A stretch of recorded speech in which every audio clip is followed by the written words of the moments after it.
Welcome into PFF HQ. Austin Gayle here with Mike Renner, ready to talk San Francisco 49ers rookie edge defender Nick Bosa and just how close his college career, his stature, his size, his athleticism is to his brother and why that makes us feel confident that he's going to translate and be just as good as he was at Ohio State in the NFL. Yeah, I think Joey Bosa's rookie year plays a big factor in why Nick Bosa was drafted as highly as he was and why we feel so confident about him projecting forwards. Two big reasons why that is. One, they were similarly productive in college. Nick Bosa, a 93.6 career pass rushing grade at Ohio State. His brother Joey, 93.0. Almost identical there. The only big difference was snap count. Joey Bosa, over his last 2 years at Ohio State, 862 pass rushing snaps. Nick Bosa, only 607. Obviously missed this past season with the groin. Has the hamstring already this offseason. That is worrisome considering even Joey missed the first 4 games of his rookie season with a hamstring injury. But it's that production, like I mentioned, elite level production like we've never seen over the course of a college career, and the fact that stylistically, it's like a mirror image of each other. If you watch a highlight clip that intersperses the two of them, I'm not sure you could pick which one. If you're a diehard Ohio State fan, recognize the game, could you pick them apart? Absolutely. And before we dive into the injury concerns, obviously the snap concerns or lack thereof, I want to talk about the strengths, the pros between the two. Both of them have very good hands, very technical pass rushers, good athletes, and good size. And it's that combination. You have to be a good-sized edge defender in addition to having that technique to be successful, and they both have it. Yeah, both in the 6'5" range, in the high 260s, and both use their hands extremely well. Both use that side scissor cross chop move on the edge. Both can threaten with the bull rush. Both can play run and pass. There's really not a lot they can't do. They're just not freakishly athletic, but they have great bend. And like you mentioned, the hand usage is where they win. Almost the exact same pass rushing skill set, pass rushing moves, and hand usage translates when you're as good as they are at the NFL level. And that's why their pass rush grades were so high. You see Nick Bosa, his career, his pass rush grade got better, his pass rush win rate got better every year of his career. And it's that size, speed, and hand usage combination that really created that. And that's what it did for Joey.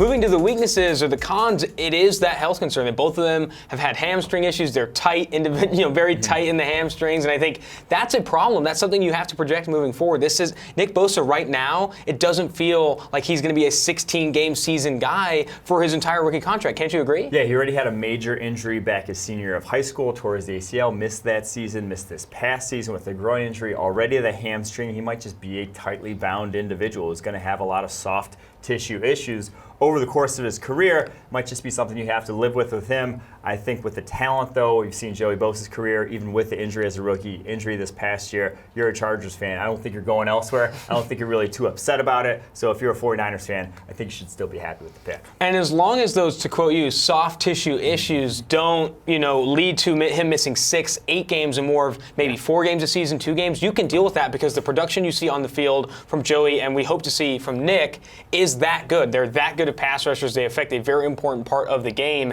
And just looking at him on the field, if Nick Bosa does play 16 games for the San Francisco 49ers defense, what do you see it doing to that whole defense, that entire defense? Well, I think last season you talk about one of the worst, if not the worst, pass rushing unit in the NFL. You had DeForest Buckner and just guys. And especially if you talk about the edge units, just identify them solely awful. I mean, Solomon Thomas was nothing off the edge. He's out of position playing there. He needs to be kicked inside, and that's what they recognized this offseason and said, Solomon Thomas isn't going to be the guy there. We got D Ford on one side. We got Nick Bosa now on the other side. All of a sudden, you go from worst in the NFL to arguably one of the best if D Ford can replicate that and Nick Bosa can replicate his brother. So I think you does a ton for the defense because you just saw a lot of teams willing to run deeper concepts against the 49ers, willing to give their quarterbacks deeper dropbacks, just wholly unafraid of that pass rush that when you're facing a team like the Chargers and Joey Bosa and Melvin Ingram, you don't do. Teams will not, give their quarterback a bunch of 7-step drops in their game or 7-step equivalents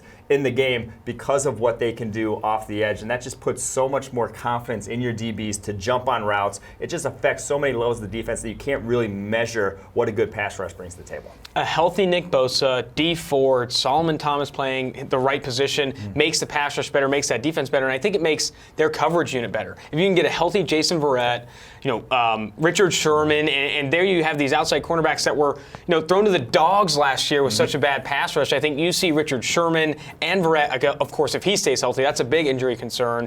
they get better with that as well. D Ford peeling off the edge of Nick Bosa. I think this entire San Francisco 49ers defense improves if he stays healthy, and that's a huge if, and we've monitored that with both Joey Bosa and Nick Bosa, but they are so close together where you're confident that if they can stay healthy, those pass rush grades and that pass rush production will continue. And you can look at Nick Bosa's scouting profile on our YouTube channel. Go ahead and go to that video, search Nick Bosa, draft profile, PFF, and like, comment, and subscribe while you're there. This has been Mike Renner and Austin Gayle.